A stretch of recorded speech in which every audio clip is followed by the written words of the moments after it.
What is up, everyone, and welcome back to Across the Board, sponsored by MoneyBall Metrics. You have your normal Wednesday team, myself, Alpha Dog Bets, here with JD from Line Movers and Jammer Bets from Jammer Bets. Fellas, it's a great week this week. We're in the midst of MLB free agency. The NBA in-season tournament is well underway. We're starting to get to some elimination games as well. So a lot for us to talk about today. JD, how are you today?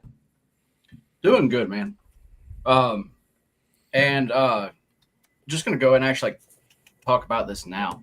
I am doing really well. And that's with the past 3 days, I have taken some really, really tough beats.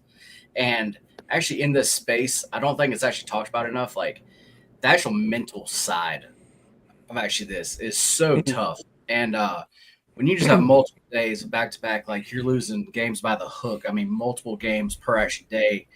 Like I had a team that was with like 2.5 minutes to go last night. They were minus 4,000 live.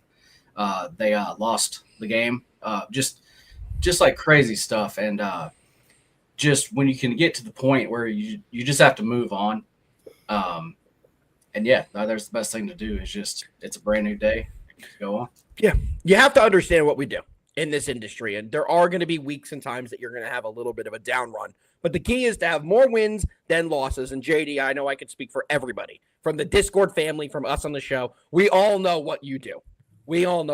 So these runs will happen. You are going to have a couple of those where, you lose on the hook for a couple in a row. You feel like you can't get anything right. We've all been there. But the key is to keep your head up. Long term, you've been killing it. So I understand that for sure. Jammer, how are you today? So I have a similar story as JD. My fantasy football team went through a couple of these bad beats, but I tried telling them what JD just said, and they said, forget you, we're done. You're not in the playoffs. That is true, J-Bo. JD is still that guy. But yeah, keep your head up, JD. You can at least keep betting on these teams. My fantasy team is done. I'm out of the playoffs. There's no way you went fantasy on this route, bro. That's how I went with that, yeah. I appreciate that. I could appreciate that. And congratulations to everybody who's made their fantasy football playoffs. I know that I have, so I'm very excited in both my main leagues. Jammer sounds like he did not have a good fantasy year. Sorry to hear that. Probably shouldn't have drafted Daniel Jones in the first round. JD, how have you done in fantasy this year? We don't really talk about fantasy on this show. Fantasy's good, man. Yeah, I think in my league, I'm 9-5. So yeah, man, like everything's good there. There we go. So everybody but Jammer doing a good job. Jammer, it's almost like you're a professional. Maybe you should do a little bit better. Who knows? I'm not saying anything like that, but the people in the comments may be thinking that. Who knows? Fellas, let's talk a little bit.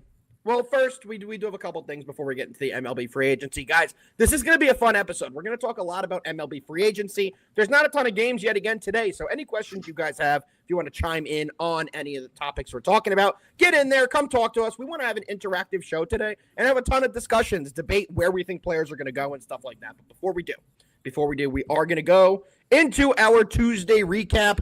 I'll go first here because it was a good day for me. I swept the board yesterday. We went 2-0. We won both our NBA plays. So very happy about that. We're looking to sweep the board yet again today. JD, you said how your last couple days have been, so I'm not going to make you do that again. Jammer, we've learned about your fantasy team. But JD, what do you got for me? Well, no, what I was going to say is, as crazy as it is, yesterday I actually finished up. And that was still with some crazy beats. But anyway.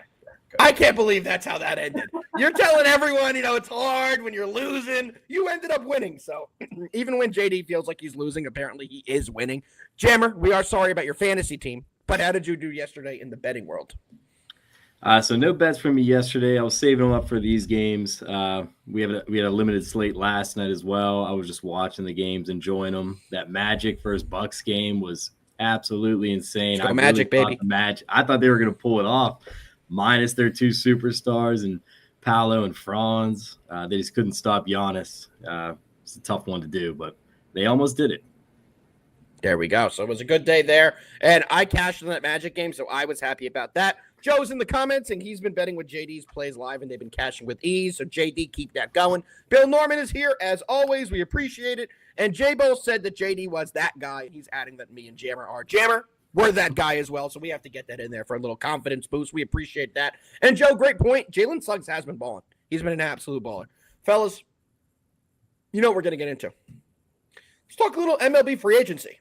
I mean, JD, I'm going to start with you. We all know the big signing of the offseason was Juan Soto. He left the good guys, went to the bad guys, went to the little brother of New York. Everybody can agree to that. He's now on the Mets with the largest contract in baseball history. 15 years, $765 million, and it does have incentives that can get him upwards of about $820 million total. JD, what do you think about that?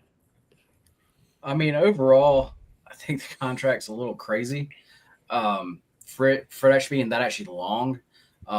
Because he's, I mean, actually, as far as baseball goes, I mean, he's going to be a pretty old man, and be getting paid a lot here. And I mean, just actually overall, I mean, like Soto's good. I mean, actually, he definitely is. But to me, he's just, I don't know. To me, he's just not worth quite like that.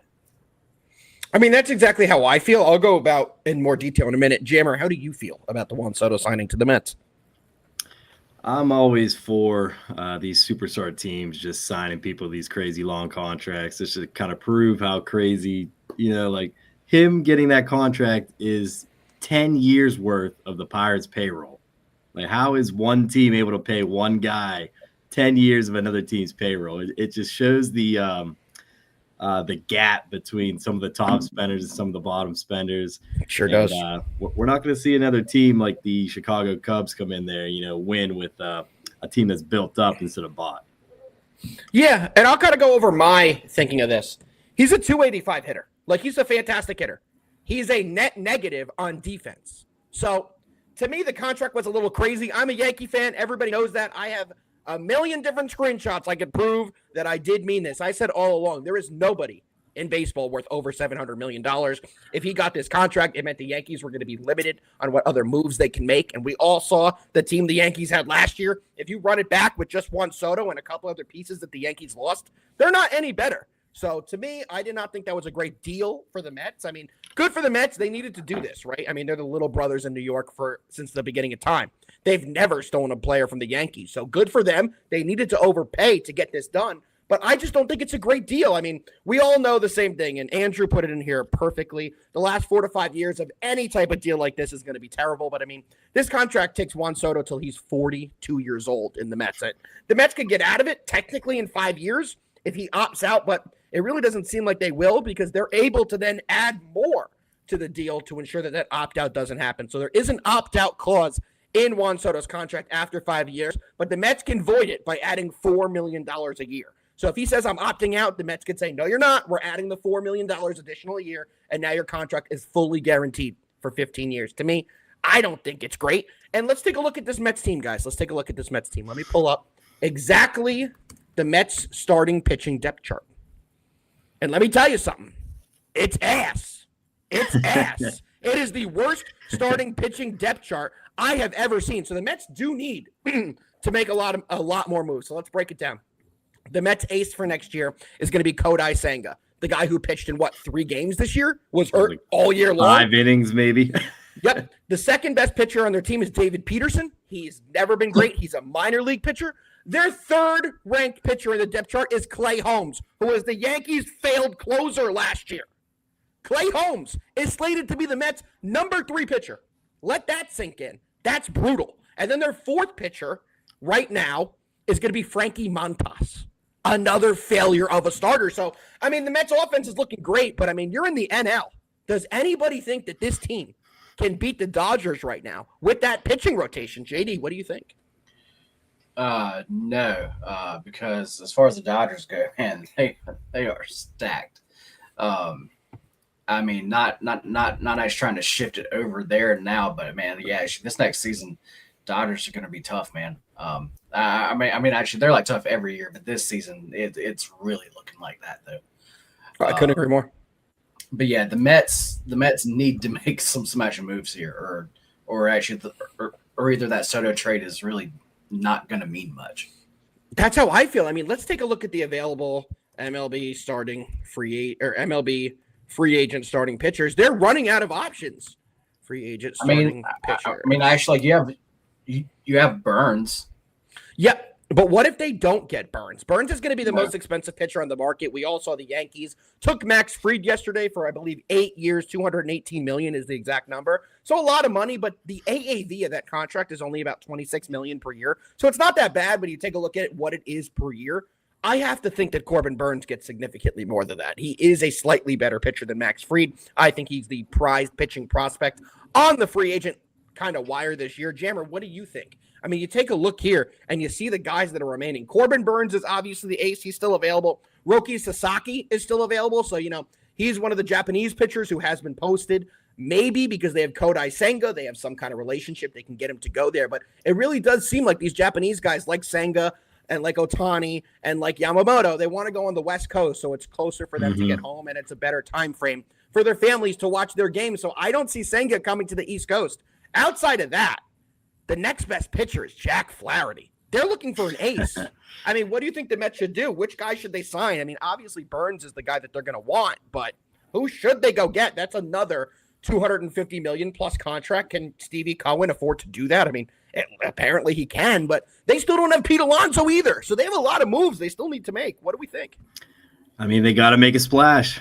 So they got to go for the big dog in the pond right now. So I think they got to go for Corbin Burns if they want to make a splash this year and kind of show the Yankees that, hey, we're sick and tired of being that little brother to you guys. We're the big dog in town now. And, we took your, I guess, second best player, you'd say.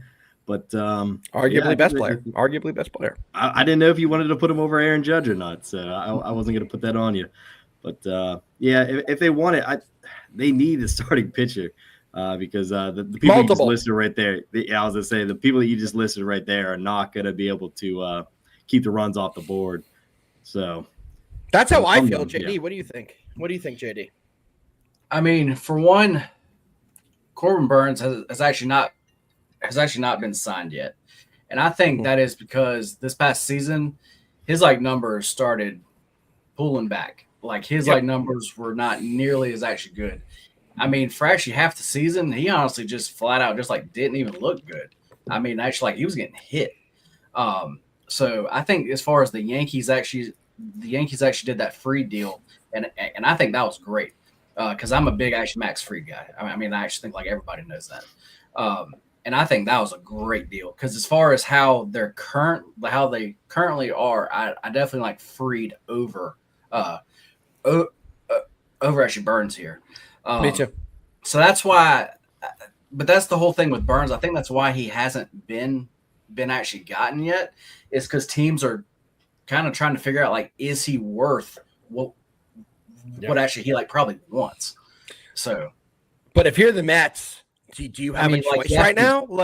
You have to. You have to do something. If you're going out into a pivotal game 3 of the NLDS, let's just paint a picture here. Game 3, NLDS. If everybody's healthy. All their pitchers are healthy, no injuries. Clay Holmes is trotting out on the mound to start a baseball game.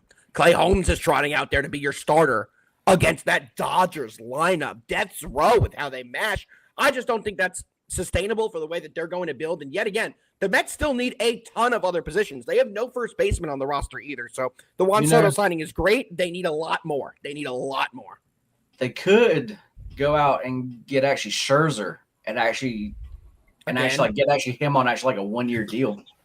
Yeah, they just had him last year. They traded him back to the Rangers. I mean, they could get a Scherzer. It just doesn't. It just doesn't make sense. So. Do you think they should go get Garrett Crochet? They're rumored to be in the conversations with that. That is the star prize pitcher from the Chicago White Sox, who's only 23 years old, I believe. But if you're going to go after a guy like Garrett Crochet, you have to completely empty the farm. They're going to demand every single one of your top prospects to get that done. And I don't know if the Mets farm system has enough guys to pull that kind of deal off. But Crochet, to me at least, would probably be the best option. He's a young lefty, 23, has a lot of years of control left. But at the same time, you have to give up a lot to get him, and you're really going to strap yourself from being able to make future trades if you have any injuries this year, because you're going to have to get every single one of your tradable assets to get a guy like Garrett Crochet. Yes, and I'm not sure if that's the move. I mean, I feel the same way. I don't think Crochet is Yeah. great, but you have to pay and expect him to be great to get that. So a lot of issues with the Mets. A couple topics I want to talk about. We all know I'm a Yankees fan, so I've been dialed in to all the different Yankees rumors. And right now, they're saying the main reason the Yankees signed Max Fried was because it gives them the freedom to now trade Luis Gil, the reigning AL Rookie of the Year. He just won that award, one of the better pitchers, young pitchers in the league. We're hearing right now that the Houston Astros are very interested in Luis Gil. If the Yankees can find a way to package Jason Dominguez, Luis Gil, and maybe Spencer Jones, a couple other high-rated prospects, and can turn that into Kyle Tucker, that might be the difference that the Yankees need. You add Kyle Tucker to this roster with guys like Max Fried. If they can add a Christian Walker at first base, which I believe they're going to do as well, this Yankees team could be in a significantly better position than they were last year. Everyone's saying the Yankees are in big trouble because they lost Juan Soto. If they're able to round out this roster, adding a guy like Max Fried, if they can get a Kyle Tucker, get a guy like Christian Walker at first base, and a couple other moves, this Yankees team could be right there if they get a couple of these guys. What do you guys think about the possibility of maybe a Kyle Tucker getting traded to the Bad Empire in New York? JD, what do you think? Sorry, Jerry. Kyle Tucker, he would make sense. I'm just trying to look around now. I don't see anybody else really trying to go for him. Oh no, there's a lot right now. I have all right.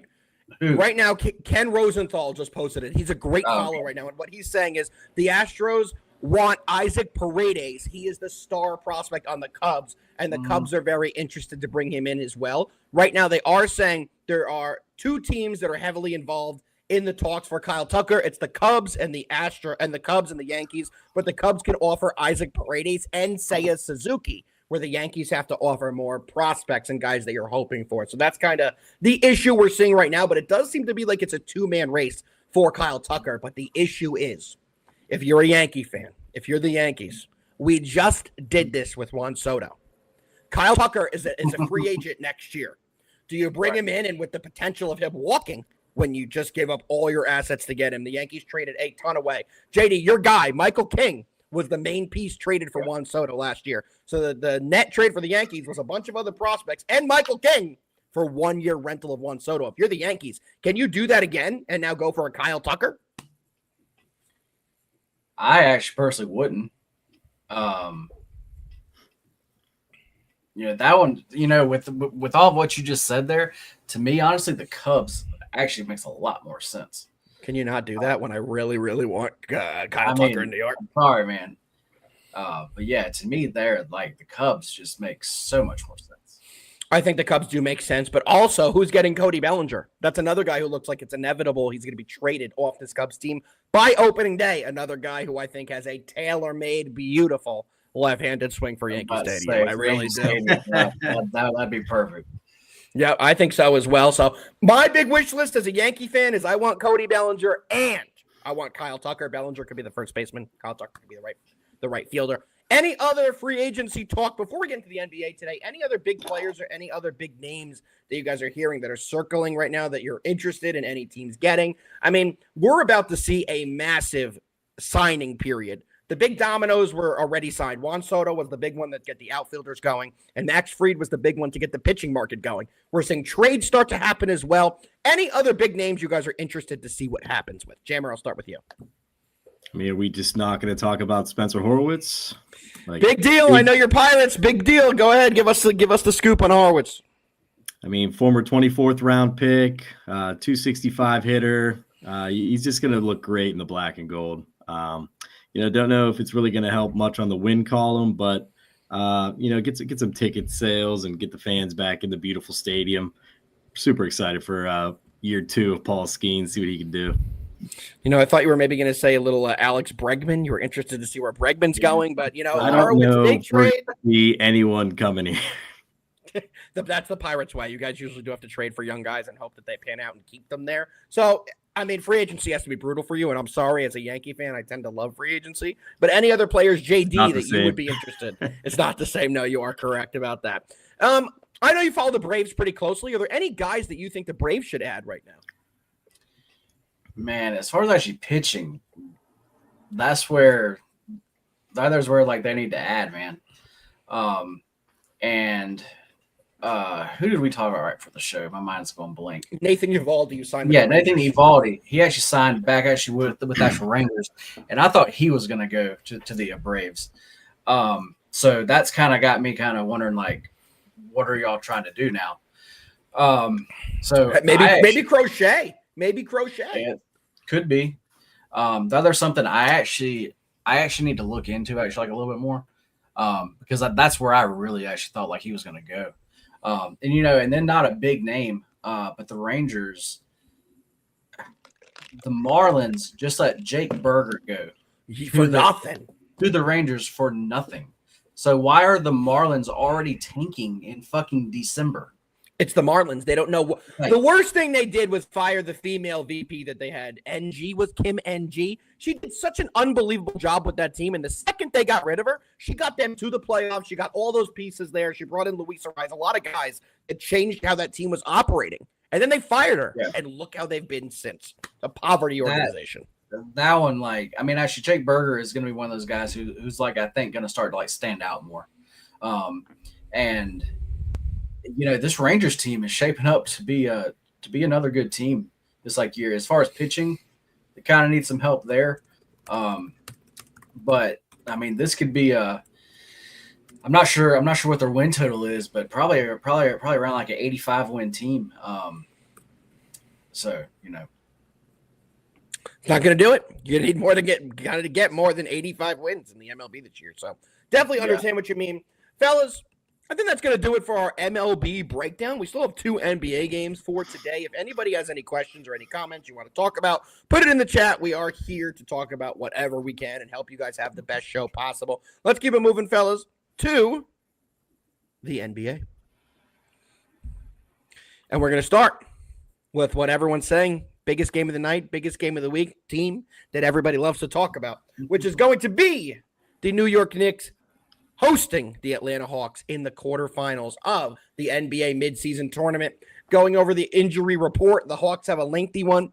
Bogdan Bogdanović, game-time decision. DeAndre Hunter, game-time decision. Cody Zeller, out. Trae Young, game-time decision. Jalen Johnson, game-time decision. On the other side, there's 2 questionables for the Knicks. Karl-Anthony Towns and Josh Hart. Karl-Anthony Towns has been upgraded from questionable to probable. They had an off day yesterday. I do expect Cat to go. Same with Josh Hart. They both took part of morning shoot-around this morning, so it does appear that both the Knicks guys on the questionable list will be going. JD, what do we think about this game? These two teams, really, as far as their sides, I normally don't actually try to actually bet those. But as far as totals, these are actually both like over teams. I actually look for certain spots, and tonight it seems to be one of those spots. Tonight, to me, this game just screams over. This actually, fresh to me, is actually not a big play. The number I don't have that far off, because that's the thing with tonight's game or tonight's games. These actually lines have actually been up. So like normally like we're getting lines that haven't been up, for like that long. Yep. But actually these lines have actually been up. So they've been, these actual lines have actually been shaped. So there's no like really like huge edge here. I got it at 236.5. I actually sent it out there. Like it's 237.5 up in most places now. I actually still like that. I probably would not go any higher than actually that though. Then as far as a player prop, I gave out the Cat actually rebound prop over 12.5. And that has moved. Okay, that is very juiced now. So I would no longer take that one. But I'll have to look at maybe a points and actually rebounds prop. But actually, yeah, I actually think tonight. I think that tonight actually like he has a big game. So let's see it. I'll go next here, gentlemen. The Knicks were gracious enough to invite me into a sweet box for tonight's game. I will be in the building cheering on the Knicks. And you guys know on the show I don't give out the Knicks often. Last show that we had, I gave out the Raptors, which was the right play. But tonight, with myself in the garden, the Knicks are absolutely covering this game and taking it to the Atlanta Hawks. It's Trae Young season all over again. I hope he does play and is able to go. And the line is indicating that the Knicks will have all their guys going tonight. And it also indicates that there may be one or two guys from the Hawks who aren't able to give it a go. The Knicks being an 8-point favorite tells you everything you need to know. This team is getting hot. They're playing good basketball at the right time. And this Knicks team wants to win this NBA in-season tournament. The Knicks have not won anything in my entire lifetime. Let me repeat that. The Knicks have not won anything in my entire lifetime, and I'm in my 30s. They want to win this tournament. They've been playing hard in every single game of this tournament, and this is a team that the Knicks like to beat up on. The Knicks have done well against the Hawks over the last couple of years, especially at home. The Knicks are a very good home team. I expect them to come out and have at least a double-digit win. Give me the Knicks. Definitely my pick on this game. Jammer, what do you got?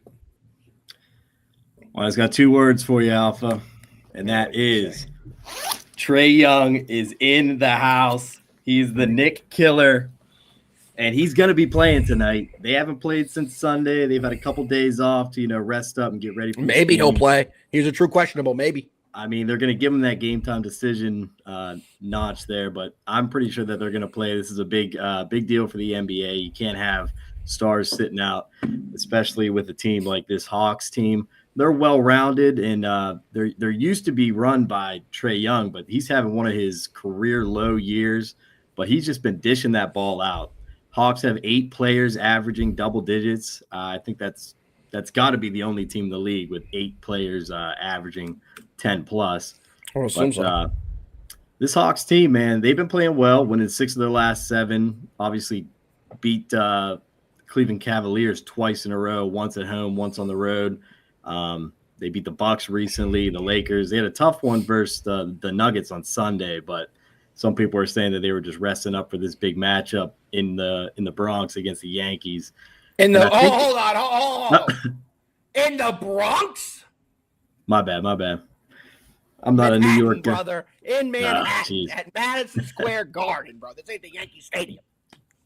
So, the Hawks, man, they're just going to have the size against this New York Knicks team. They're going to be running that pick and roll.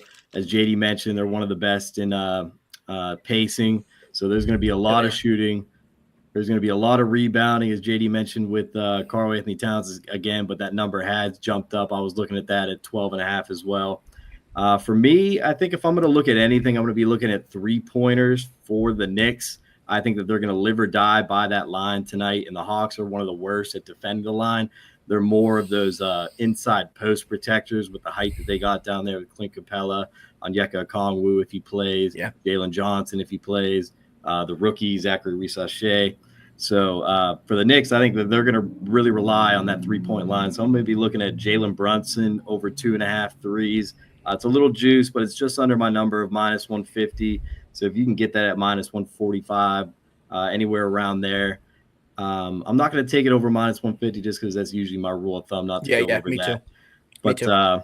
But for me, it's the Hawks tonight. I think the line is at plus 8.5 on some books. So I'm definitely going to be grabbing that extra point. I know it's been kind of buffering between those two. It's been moving back and forth. Yeah, so definitely going to be paying attention to that injury report. But I think if my boy Trae Young plays tonight and he can get his boys going, getting the ball rolling, that team's well-rounded, much less like the Knicks, who are really heavily loaded with Karl-Anthony Towns and Jalen Brunson. You know, they have OG Anunoby and Mikal Bridges, but their shots are hit or miss. So for me, I'm going to go with the more well-rounded team that's been playing well as of recently, and that's the Hawks. I'm not going to give them out on the money line, but the plus 8.5 seems like it might be the move tonight. Well, you're wrong. Knicks by 90. Now, I completely understand your analysis there. I do think it's going to be a good game, at least for the first half, hoping that the Knicks pull away in the second half. One thing I have been seeing is that Jalen Johnson did not go through morning shoot-around. He is one of the guys that's a game-time decision. I think he is an absolute X-factor in this type of matchup where the Knicks have OG Anunoby, Mikal Bridges, and Cat. I think they are going to need Jalen Johnson's size. If he does not go, I think that is going to be a massive benefit to this New York Knicks team. Let's keep it moving, fellas. We have one more game that we're breaking down today, and shocker, I know. It is the other NBA in-season tournament game between the Golden State Warriors going to Houston, taking on the Rockets. Guys, the Rockets are 16-8 on the year. They're 9-3 at home. They've been playing some great basketball, and this team continues to win. On the other side, the Warriors, they've been the Warriors. They're 14-9, 7-5 on the road, but they've been a very good team. The big thing to me in this game is the injury report for the Warriors. Moses Moody has already been ruled out. Andrew Wiggins is a game-time decision. And DeAnthony Milton is going to be out as well. So with the line being where it is, with the Rockets being a 2-point favorite, to me that says that Andrew Wiggins is not going to go today. I have not gotten the shoot-around report quite yet from this game. We all know this is the West Coast, so got to wait another couple hours till they get that morning workout in, unlike the Knicks game. But with the line being at a -2, I really don't think that Wiggins is going to go. And to me, that's going to be a massive difference in this game. Jammer, we're going to start with you. What do you like in Warriors-Rockets tonight? So I think what I saw recently was that Andrew Wiggins is at least on the positive side of playing. But like you said, we're definitely going to have to pay attention to those shoot-around reports, seeing if he's getting out there. But the Warriors have just absolutely dominated this Rockets team, beating them 15 times in a row, twice this season. They were underdogs in both of those games. They recently played, I think it was last week on the 5th, so it's either like a Tuesday or a Wednesday of last week. Low-scoring game, surprisingly, for the total that we're seeing tonight. The Warriors won 99-93, with Ime Udoka calling it one of the softest games that he's seen since he's been there in Houston. So I think he's going to have his team locked and ready to go versus this Golden State Warriors. He's got a young team in this NBA Cup, so it's going to be a big game for these guys, especially at home. Still kind of surprised at this total. The last two totals with these teams were 216.5, 218.5, and like I said, that most recent game was well under 200. So they were about 30 points off from the total, and yet we're seeing 223.5 tonight. If we see a total like that, I think that leans towards the Warriors because they are more the team that's going to want to run that fast pace, whereas the Rockets, majority of their shots are coming from under the rim and within 10 feet. So they're going to want a low scoring, more back and forth type of game. But if the Warriors can get that 3-point going, they're going to be tough to stop. They put up the most in the NBA. They aren't shooting very efficient from out there like we're used to with Steph Curry and Klay Thompson and, Jordan Poole in the past. But this is a brand new team for both of them. Like, I feel like the Rockets are a completely different team than they were in the past with Jalen Green and Alperen Şengün running that team. Hoping to see Fred VanVleet out there. I think he's also on like the positive end of playing. I think he had a little questionable mark attached to him. They're saying he is going to go. They are saying he is going to go tonight. Yeah, I figured that. So for me, I think I'm going to have to go with the Rockets tonight. I would love to see them break that 15-game losing streak to the Warriors, especially at home in a game like this at the NBA Cup. Big for a young team like this, especially with Ime Udoka, at the helm now, trying to establish the identity of this team. So, losing 3 straight to a team in the NBA is so tough to do. So I think it's them tonight, and I'm also going to be leaning towards the under 223.5. I think that's just way too high for how we've seen these two teams play recently.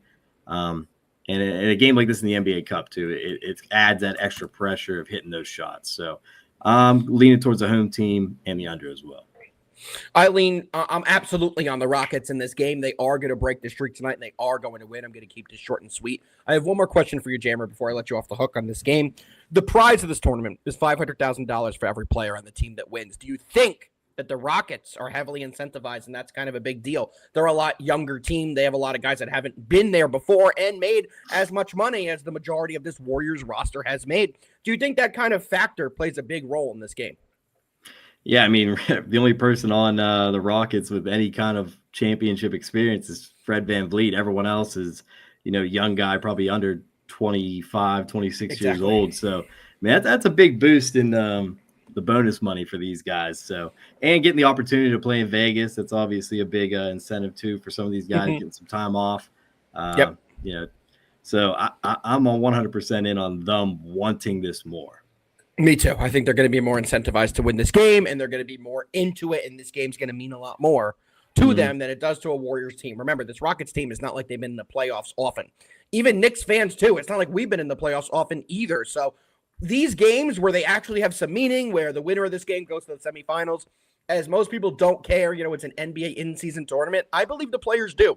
I really do believe the players do. The Rockets want to bring a trophy home. I think that they definitely do. And great comment from David here that is saying Houston is ranked 24th in payroll. So, yes, they want to win this money, and I'm definitely taking that into account. Give me the Rockets. The streak ends tonight, and they will get it done. JD, last breakdown of the day, brother. What you got?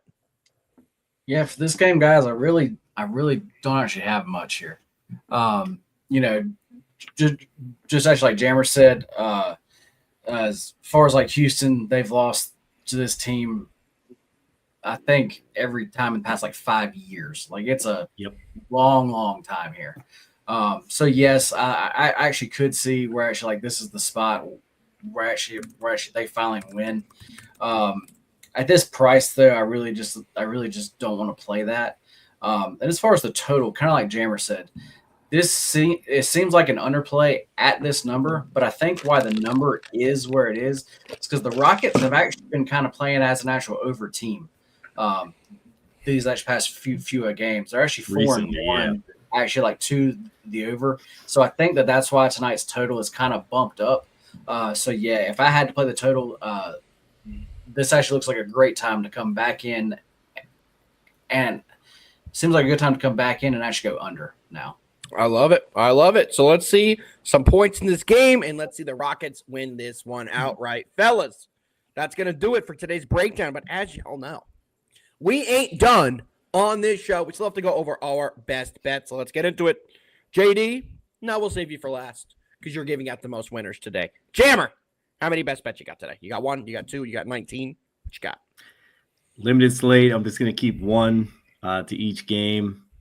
So I'm starting off with that New York Knicks, Atlanta Hawks. We're obviously going with the Nick Killer, Trae Young, and the boys. We're definitely going to be paying attention to that injury report, though, because as we mentioned, there are some true game time decisions there. So absolutely, I am liking the Hawks with the points. We'll love it much more if we get guys like Jalen Johnson playing tonight. That height is going to be key for them to keep it close, even potentially win. And then for the second game, got to roll with the under 223.5. I think I had it listed at 222.5, but it seems like it's going up. A confusing number to me, but we'll see how the games play out tonight. So those are the 2 that I'm rolling with. I like it. So let me go into my best bet. I only got 1 tonight, and I'm all over the Rockets minus the 2. Let's see them get it done. JD, what you got for the people? Yeah, if I only have 1 tonight, I was actually trying to find something else, but tonight's slate is very, very small. So yeah, let's go back to that first game Loesch talks about. Give me the Hawks and Knicks. Let's see points. I actually think there's going to be a lot of points tonight. I think this lands in more like the 242 range here. There we go. I love it. Let me put the graphic on the screen. Get your phones out. Take your screenshots. You can see here I'm on the Rockets money line or -2, whichever you want to pick. They're basically around the same price. Jammer's on the Hawks plus 7.5. Don't tell that. And he's on the Warriors Rockets under 222.5. And JD is on the Hawks Knicks over 236.5. Fellas, we broke down a little MLB free agency. We got into a little NBA as well. It's been a great show. It's been a limited sports week, but we're having the most fun we can, giving you guys the best content we can.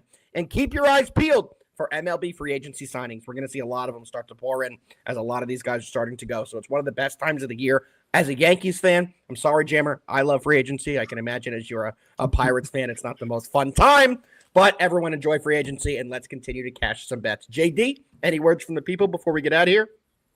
You know, it's a gloomy day. It is a rainy day here. That's not going to stop us from actually cashing bets. Let's fucking win. And because today there's nothing else to do, let's cheers. Cheers, baby. I'll cheers you with a coffee. I'm in. I know Jammer's with the coffee as well. Good luck, everyone. Let's have a big day. Jammer, give the people some advice before we get out of here. Trae Young tonight, boys. Trae Young in New York. New York Killer. I don't know why I even asked that. Have a great day, everyone. We'll be back same time tomorrow, same place. We appreciate all of you who tuned in. Peace.